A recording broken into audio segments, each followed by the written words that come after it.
Usa as caixas. Ferramenta de suporte ao teste. Tá, é isso. Ferramenta de suporte ao teste. Peraí, deixa eu deixar minha perna aqui. Tem que pensar quando eu começo. Eu nunca sei começar uma introdução. Vamos lá. Bom dia, boa tarde, boa noite a todos que estão nos assistindo. A gente vai falar hoje sobre o capítulo... Estamos de volta aqui com o QICast, falando hoje sobre o capítulo 6 do CTFL Foundation, ferramentas de suporte ao teste. O último capítulo. Estamos terminando essa saga. A série de vídeos do CTFL aqui do QICast está chegando ao fim. Hoje estou novamente com o Gabriel, eu sou a Beatriz, e nós vamos hoje fazer o capítulo 6. Esse é o capítulo mais rapidinho de todos, mais curto. Não necessariamente é o capítulo com menos perguntas do sílabo, se eu não me engano. Então, provavelmente esse vídeo vai ser dos mais rápidos da nossa série, mas vamos lá. Esse capítulo é basicamente, como a Bia disse, ele é dedicado a ferramentas de teste, ferramentas de auxílio ao teste. Então, qualquer tipo de ferramenta que a gente pode usar para auxiliar em uma ou mais atividades de teste, eles podem ser englobados aqui nesse capítulo. Então a gente pode falar de ferramenta que a gente usa para auxiliar durante a execução do teste, preparação do teste, relatório, gerenciar casos de teste, gerenciar defeito, gerenciar todo o ciclo de vida, desenvolvimento do software do nosso projeto, ajudar até a investigação de bug, por exemplo, de falha, investigação, avaliação, por exemplo, ou qualquer outra ferramenta, porque, por exemplo, um Word, um Excel, se auxiliar a gente durante alguma tarefa, por exemplo, como eu vou falar mais para frente do capítulo 3 um pouquinho, ela pode ser encarada como uma ferramenta de auxílio ao teste também. Então não tem um formato fixo. Um Word, um pedaço de papel, se você quiser, pode. E também, só para deixar claro, pode entrar. A prova não pergunta nome para a ferramenta. Isso. O nome aqui é só exemplo para ajudar para entender. Vou mencionar alguns aqui para ajudar na memorização. Então, quando a gente escolhe uma ferramenta, a gente tem de cabeça alguns propósitos, alguns objetivos para ela. Então pode ser melhorar, por exemplo, a eficácia das nossas atividades, que é a famosa automação, que a gente tem tarefas que são repetitivas, que são passíveis da gente automatizar para liberar um pouco o nosso lado. Melhorar a qualidade dos nossos testes, porque querendo ou não, quando a gente usa uma ferramenta para auxiliar, a gente acaba tendo níveis mais consistentes na hora de executar o teste, que ele vai executar sempre do mesmo jeito, com os mesmos dados, famoso, né? Não vai cansar na hora de executar. Falando em automatizar também, por exemplo, testes de performance, que são tarefas que em um certo grau mais baixo a gente consegue fazer. Por exemplo, vou conectar 1 ou 2 usuários ali no sistema e ver o que acontece, mas quando chega a 100, 200 usuários, isso não é muito bom de fazer manualmente. Então a gente pode usar a ferramenta para fazer isso e aumentar a confiabilidade dos testes também, porque a gente fazendo todo esse, vamos falar assim, circo, a gente tem testes mais confiáveis, a gente pode garantir que os testes, se a gente fizer, né, o nosso lado bem feito, os testes vão garantir que o resultado também seja satisfatório. Então, quando a gente fala de ferramentas, o Syllabus classifica elas de alguns tópicos, que é o que a gente vai falar agora. E pode ser que durante o dia a dia você perceba que algumas ferramentas podem se adequar em mais de uma das categorias que a gente vai listar aqui. E é tudo bem. Tem algumas ferramentas que são para algumas atividades específicas e outras que podem englobar mais de uma, só para deixar isso claro. Então, começando, a gente tem ferramentas de suporte para gerenciamento de teste e testware, que é basicamente ferramenta que auxilia a gente no ciclo de vida, gerenciar requisitos, gerenciar defeito, configuração, integração contínua. Então, para começar os exemplos, que nem a Bia falou, não menciona no Syllabus, mas para gerenciar o ciclo de vida nem na prova, para gerenciar o ciclo de vida como um todo, a gente tem, por exemplo, o Jira, que lá a gente consegue classificar, criar os requisitos do nosso sistema, gerenciar os defeitos, até teste, por exemplo, com alguns plugins do Jira a gente consegue definir o ciclo de vida, por exemplo, se vai ser Scrum, a gente consegue definir sprint, as user stories e tudo mais. Então essa é uma ferramenta que auxilia a gente no ciclo de vida como um todo. Na parte de configuração, que foi até um assunto do capítulo 5, tem o Git, por exemplo, para fazer todo o tratamento de... Na verdade, o Jira também serviria como gerenciamento de configuração, porque ele tem todo o histórico de testes manuais escritos ali, e o Git a parte de automação. Isso. E a parte de integração contínua, o Syllabus diz que é uma ferramenta mais de desenvolvimento. Mas hoje, com os testers modernos, com isso de metodologia ágil, A gente acaba também tendo que usar esse tipo de ferramenta, que é, por exemplo, um Jenkins. Você consegue ali lidar com todo... vai soltar uma release nova do meu projeto quando a gente fizer um pull request, um merge para o repositório do projeto, aí ele já vai lá e faz todo o teste. Então é uma coisa que hoje em dia a dia os testers já têm que, não ser especialistas, mas a gente já tem que ter uma certa familiaridade com isso. E aí partindo, a gente tem ferramentas de suporte ao teste estático, que já é remetendo no capítulo 3. Se vocês tiverem saudade, podem ir lá ver ele de novo para recordar. E lá a gente falou basicamente de 2 tipos de teste estático. Um que é revisão, que é a parte de código, que é você ver se o código está fora do padrão, se tem variáveis que não estão sendo usadas e tudo mais. E existem ferramentas que fazem isso para a gente. Uma que eu pesquisei aqui, que a gente até usa, é o Svace, faz esse tipo de análise estática para a gente. E quando é a parte de revisão mesmo, de documento, aí já remete ao que eu falei no começo do vídeo. Um Word pode ser uma ferramenta online assim, para você fazer anotação, porque querendo ou não é você rever o documento no Notepad, que é você fazer anotação com relação ao documento de uma outra pessoa, para tirar dúvida, esse tipo de coisa. Então, serve também como ferramenta de suporte. Aí a gente tem ferramenta de suporte para modelagem e implementação de teste, que é a ferramenta que ajuda a gente na hora de criação de caso de teste, procedimento de teste, que é o famoso, que é o passo a passo, step by step. E aqui a gente tem ferramenta de teste baseada em modelo e ferramenta de preparação de dados de teste. Aí seguindo, tem ferramenta de suporte para execução e registro de teste. O sílabus nessa parte não deixa muito claro, mas execução basicamente quer dizer automação. Pela descrição dele, é uma ferramenta que vai lá e executa os testes, ou seja, é automação.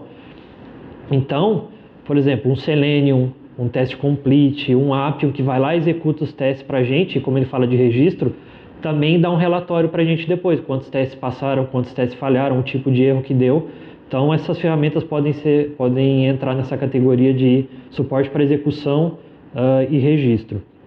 E a última categoria que ele dá para a gente é ferramenta de suporte para medição de performance e análise dinâmica, que são ferramentas que auxiliam a gente em teste de performance. Que nem eu falei no começo, dependendo do nível a gente consegue testar, mas à medida que vai escalando a gente precisa de ferramentas para isso, para auxiliar. E hoje a gente tem, por exemplo, o Gatling, o JMeter, e tem uma, pelo menos para mim, é meio nova, que a gente está até de olho, que é a K6, que a gente está de olho aqui também para testar. E mudando um pouquinho de assunto, mas também complementando a parte de ferramentas de execução, que ela fala de automação, a gente sabe que escolher uma ferramenta especialmente para automação depende de uma série de fatores. Não é só escolher a ferramenta que a gente sabe que vai ter garantia de sucesso. Existe todo um esforço por trás dessa análise, dessa escolha, depende de vários fatores, fatores de sucesso para a ferramenta ser bem sucedida na implementação ou não. E como todas as escolhas que a gente faz, todas as ferramentas, têm os seus riscos e os seus benefícios na escolha da ferramenta de automação. Então, por exemplo, como benefício a gente pode citar, o mais óbvio de todos, redução de trabalho manual do nosso lado. Então, aqueles testes que a gente sabe que já são escritos faz tempo, eles não sofrem mais muitas mudanças, os testes de regressão, a gente pode automatizar para sobrar um pouco de tempo para a gente de fazer teste exploratório ou para fazer algum outro tipo de atividade. Ou até mesmo aquela parte que tem mais risco de ter problema, garante ali para rodar a automação com mais frequência nessa parte para garantir ali que não veio nada novo, né? Isso. Problema novo. A gente também tem consistência e repetibilidade, porque a gente sabe que sempre vai executar os testes do jeito que a gente pediu, do mesmo jeito. Lógico, a gente sabe que à medida que o sistema avança, a gente precisa fazer uma manutenção ali, porque, né, que nem a gente falou lá no primeiro capítulo, um dos princípios de teste, se a gente não não fazer manutenção dos testes e ir atualizando, paradoxo do pesticida, né? Exatamente. Você nunca mais vai achar bug, mas mesmo assim... princípios voltando. Isso. Mas de qualquer jeito, consistência e repetibilidade a gente sempre vai ter. E, por exemplo, a gente vai ter acesso mais fácil às informações dos testes, porque dependendo da ferramenta, ela dá um dashboard para a gente, qual teste passou, qual teste falhou, a gente consegue definir tags, por exemplo, do Sanity foi isso, o teste de regressão foi isso, a gente consegue informações absolutamente completas quando a gente quando a gente escolhe uma ferramenta boa. E como risco, por exemplo, a lista dos sílabos é grande, eu vou listar só alguns. Primeiro é a expectativa irreal sobre a ferramenta, que primeiro a gente sabe automação não é bala de prata. E não faz milagres. E não faz milagre. A gente sabe que existem testes, existem atividades que podem e não podem ser automatizadas. Depende se vale a pena automatizar. Então é bom sempre setar a expectativa, alinhar com todo mundo do projeto. A gente vai puxar, tentar fazer os testes com tal ferramenta, mas a nossa expectativa é essa. Isso é sempre bom deixar alinhado. O pessoal também sempre esquece que à medida que você implementa essa ferramenta, você vai precisar de tempo para acertar todo o ambiente em torno dela. Vai ter um custo e um esforço, tanto para a parte do tester quanto da parte do projeto, que vai ter que se adaptar, que as pessoas às vezes acham que, beleza, é instalar a ferramenta, beleza, está funcionando. Tem todo uma palavra horrível, mas é a primeira que está me vindo na cabeça, todo um circo em volta que você precisa armar, que às vezes o pessoal não se dá o trabalho de lembrar disso, então a gente às vezes nem tem esse tempo, esse esforço para conseguir... Nem é o trabalho de não lembrar, é que acha que é bem mais simples do que isso. Do que realmente é. Eu só não lembro todas as dificuldades que vem. E que a gente sabe, quando você vai implementar uma automação, por exemplo, você tem que deixar uma base ali preparada para sempre que tiver uma manutenção, ela ser fácil de fazer. Isso leva um tempo também. E a gente tem, por exemplo, o fornecedor da ferramenta pode sair do mercado e deixar o projeto de mãos vazias sem algum tipo de suporte, caso alguma coisa aconteça. E do mesmo jeito, se a gente escolhe uma ferramenta, por exemplo, de código aberto, o projeto pode ser suspenso, pode do nada parar de ser continuado. Obviamente isso não é exclusivo de ferramenta de código aberto. Recentemente teve até um problema, não sei se todo mundo sabe, de uma ferramenta chamada Faker, uma biblioteca na verdade, que ela era de JavaScript, ela era feita para gerar dados randômicos para a gente usar durante as nossas automações. E ela simplesmente parou de funcionar. Não sei exatamente o que aconteceu, mas você vai lá no projeto dela no GitHub, não lembro qual repositório que era, tem lá um aviso, o que aconteceu com essa ferramenta. Ela simplesmente deixou de funcionar e um monte de gente que dependia dela para o projeto teve que buscar alternativas. E aí, para finalizar ainda sobre ferramentas de execução, o Syllabus ainda aborda 3 tipos de abordagens diferentes de ferramentas de execução de automação. A primeira é a abordagem de captura de testes, que é aquela ferramenta que você vai lá, faz todo o fluxo do teste e a ferramenta sai capturando para você. A gente tem, por exemplo, o Selenium IDE, o Appium faz isso, que são ferramentas de record and play. Elas são úteis, mas à medida que elas não, como eu posso dizer, elas não garantem que elas são a prova de erro. Elas podem ser meio flake, vamos falar assim, podem ser meio fracas. Então elas são úteis hoje em dia para a pessoa se inteirar mais ou menos do código que a ferramenta solta e tudo mais, mas elas não são 100% confiáveis. Então a gente tem também abordagem de teste orientada a dados, que se for traduzir pode até a gente falar que são os testes parametrizados. A gente tem o mesmo teste sendo executado várias vezes e as entradas ou saídas dos testes estão numa fonte externa, que o código só vai lá, pega, executa o teste com aqueles dados, confere o resultado e segue o jogo. E por último, a gente tem abordagem de teste por palavra-chave. Pelo que está no Syllabus, eu vou ler aqui, é um script genérico que processa palavras-chave que descrevem as ações a serem executadas.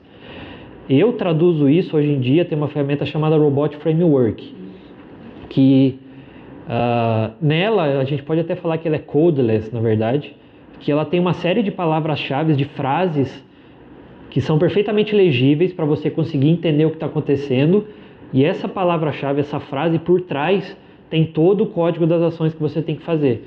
Então, por exemplo, você pode automatizar um clique, depois mudar para uma aba e abrir digitar uma outra coisa na URL, por exemplo.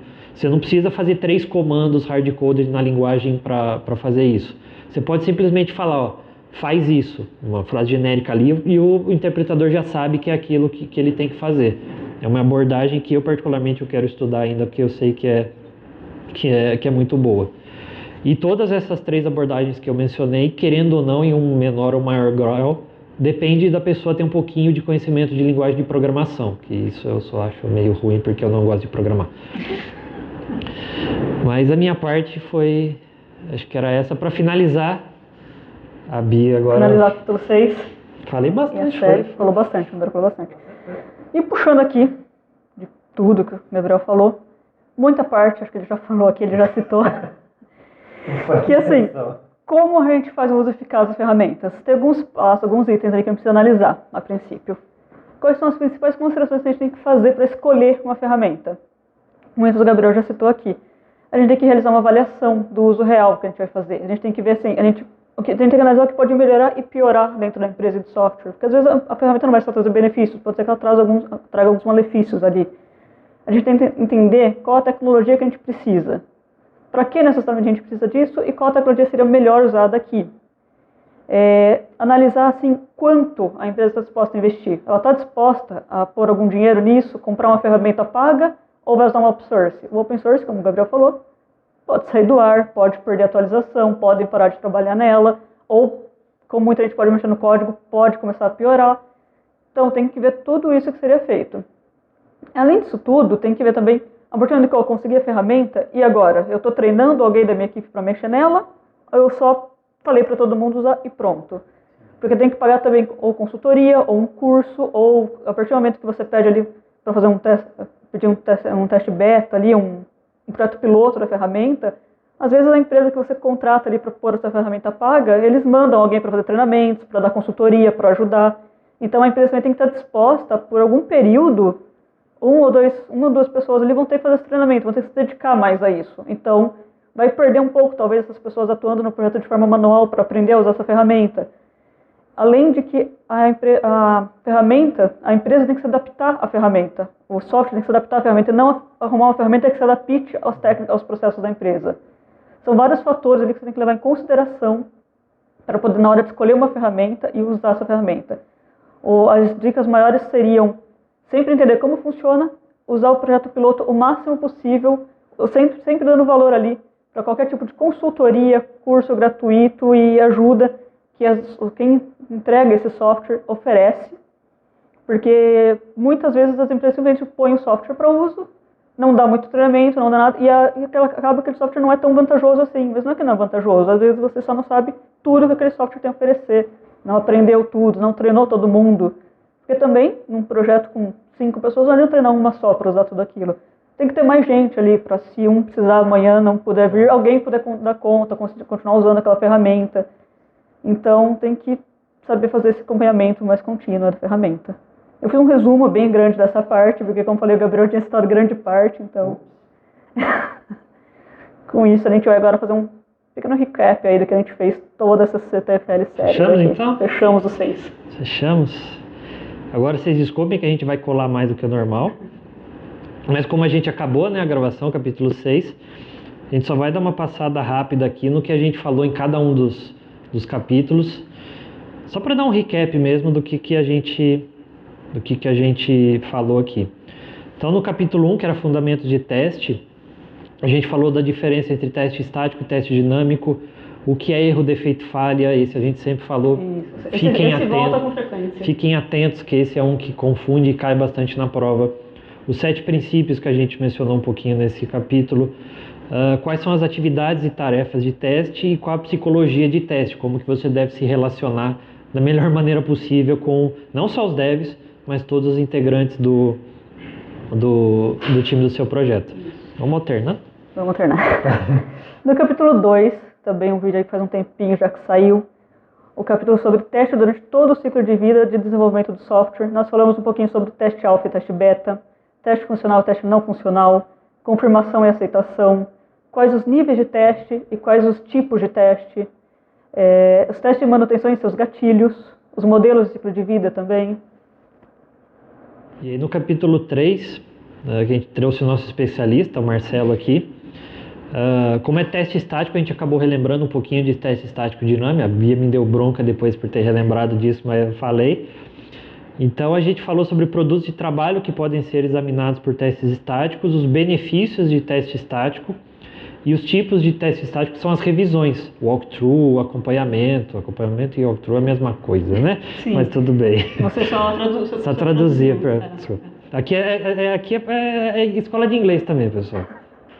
Mas os sílabos também traduzem simulados, então fiquem atentos. A escola de inglês é proposital, porque acontece. No capítulo 4, a gente trouxe um pouquinho das técnicas de teste. A gente falou ali sobre as técnicas de teste caixa preta, que a gente tem análise de valor limite, partição de equivalência, tabela de decisão, transição de estados. Citamos rapidamente casos de uso que acaba não sendo usado na prova, mas existe. E a técnica de teste caixa branca, cobertura de instrução, cobertura de decisão, além das técnicas de teste baseadas em experiência, suposição de erro, teste exploratório e teste baseado em lista de verificação.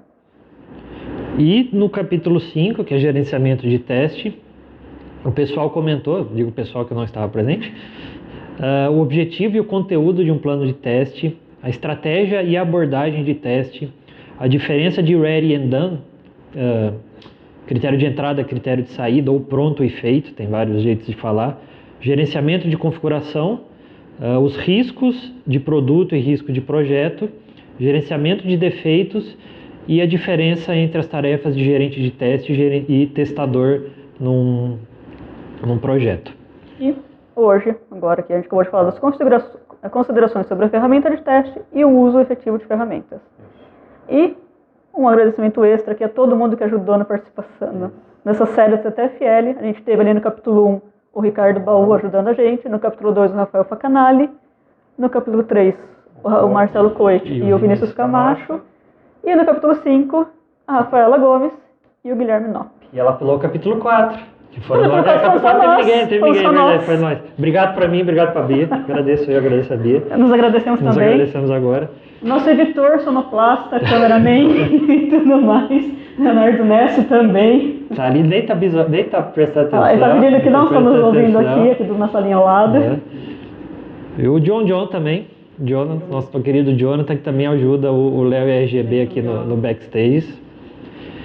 E também eu acho que agradecer o pessoal do CID aqui, que gentilmente cedeu essa sala pra gente. Obrigadão por todos essas quartas-feiras, esses meses que a gente alugou a sala aqui de vocês. Obrigadão E toda a divulgação. Exato. Toda a divulgação também. E acho que fechamos. Conseguimos. Conseguimos. Ia me deixar no vácuo. Mas fechamos essa série CTFL, a primeira série feita pelo QAcast. Foi finalizada. Valeu a todo mundo que assistiu, comentou, compartilhou. A gente agradece, brigadão e até uma próxima. Valeu.